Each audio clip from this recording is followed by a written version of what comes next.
एक पत्नी ने अपने ही सुहाग को रास्ते से हटाने के लिए जो जाल बुना, उसे देखकर आपकी रूह कांप जाएगी। सोचिए, एक औरत अपने पति की अर्थी को कंधा दे, हरिद्वार जाकर उसकी अस्थियां तक विसर्जित करे और घर लौटकर चैन से बैठे।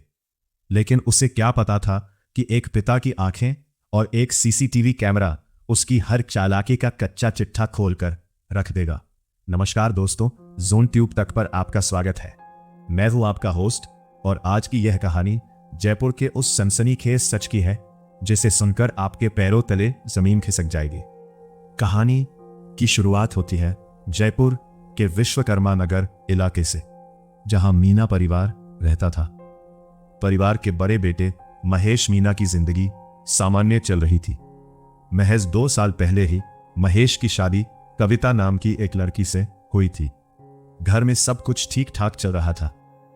किसी को इस बात का दूर दूर तक अंदाजा नहीं था कि जिस कविता को महेश ने अपनी जीवन संगिनी बनाया है, उसके दिल में कुछ और ही चल रहा है।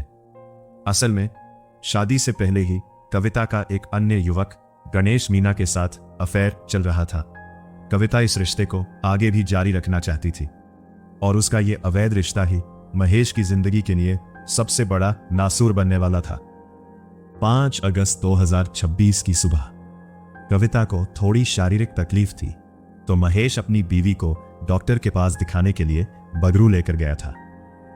दोनों सुबह हंसते खेलते घर से निकले थे, लेकिन दोपहर ढलते ढलते घर पर फोन ना आने पर चिंता शुरू हुई। जब छोटे भाई मनीष ने बड़े भाई महेश को फोन लगाया, तो फोन महेश ने नहीं बल्कि उसकी पत्नी कविता ने उठाया। कविता ने बहुत सामान्य आवाज में कहा, चिंता मत करो, हम थोड़ा काम से रुक गए हैं, थोड़ी देर में लौट आएंगे। लेकिन कुछ ही देर बाद कविता का घबराया हुआ कॉल आया और उसने देवर मनीष से कहा, तुरंत श्यामनगर में 200 फीट पुलिया के पास आ जाओ, भैया की तबीयत बहुत खराब हो गई है।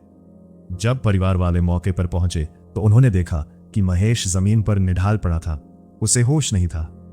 आनंद फानन में उसे सीकेएस अस्पताल ले जाया गया, जहां डॉक्टरों ने महेश को ब्रॉड डेड मृत घोषित कर दिया। पत्नी कविता की आंखों में आंसू थे। उसने पति की बाहों में दम तोड़ने का नाटक किया। परिवार पर दुखों का पहाड़ टूट पड़ा। पुलिस ने पोस्टमार्टम करवाया, कोई खास बात सामने नहीं आई। गमगीन माहौल में महेश का अंतिम संस्कार कर दिया गया। अंतिम संस्कार के बाद परिवार अभी सदमे से उभर भी नहीं पाया था कि रस्मों के मुताबिक महेश की अस्थियां विसर्जन के लिए हरिद्वार ले जाने की बात आई। परिवार ने कविता को भी सांत्वना देते हुए साथ चलने को कहा।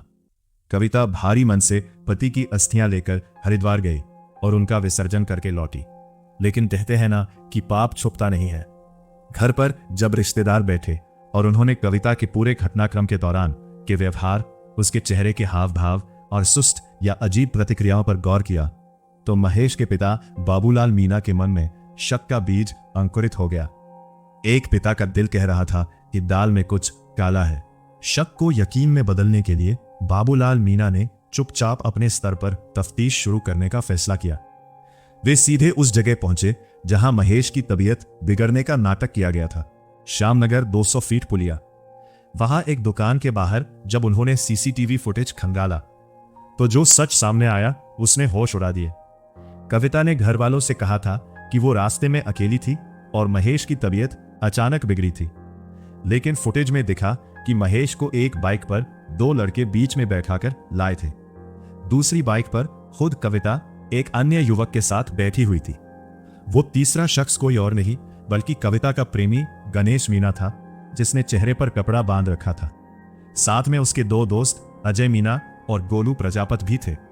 यानी कविता ने अपने बॉयफ्रेंड और उसके दोस्तों के साथ मिलकर पूरी साजिश रची थी। महेश को जुश में जहर मिलाकर पिलाया था और फिर नाटक करते हुए उसे तड़पने के लिए छोड़ दिया था। अस्पताल ले जाने में भी कोई जल्दबाजी नहीं दिखाई गई। जब परिवार के एक सदस्य ने चालाकी से कविता के सामने सीसीटीवी फुटेज की बात छेड़ी, तो कविता के मुंह से निकला, हे भगवान, अब तो लग रहा है मैं फंस गई। यह बात घर वालों ने रिकॉर्ड कर ली।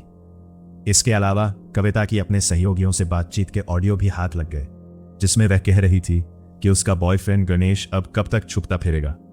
सारे सबूत हाथ लगने के बाद पति बाबूलाल मीना ने पुलिस का दरवाजा खटखटाया। विश्वकर्मा थाने में एफआईआर दर्ज की गई और पुलिस ने फौरन कार्रवाई करते हुए शातिर पत्नी कविता और उसके प्रेमी समेत अन्य आरोपियों को दबोच लिया। सोचिए दोस्तों, एक पत्नी ने कितनी ठंडे दिमाग से अपने पति को रास्ते से हटाया, ससुराल वालों को बेवकूफ बनाया, अंतिम संस्कार किया और हरिद्वार में अस्थि विसर्जन का नाटक भी कर डाला। लेकिन कहते हैं ना कि कानून के हाथ और एक पिता की सूझबूझ बहुत लंबी होती है। इस पूरी रोंगटे खड़े कर देने वाली घटना पर आपकी क्या राय है? एक पिता के संघर्ष और इस खौफनाक साजिश के बारे में आप क्या सोचते हैं? हमें नीचे कमेंट करके जरूर बताएं। अगर आपको ये कहानी दिल को छू लेने वाली और सतर्क करने वाली लगी तो जॉन ट्यूब तक को लाइक और सब्सक्राइब करना ना भूलें। मिलते हैं अगले वीडियो में एक और रोंगटे खड़े कर देने वाले सच के साथ। तब तक के लिए नमस्कार।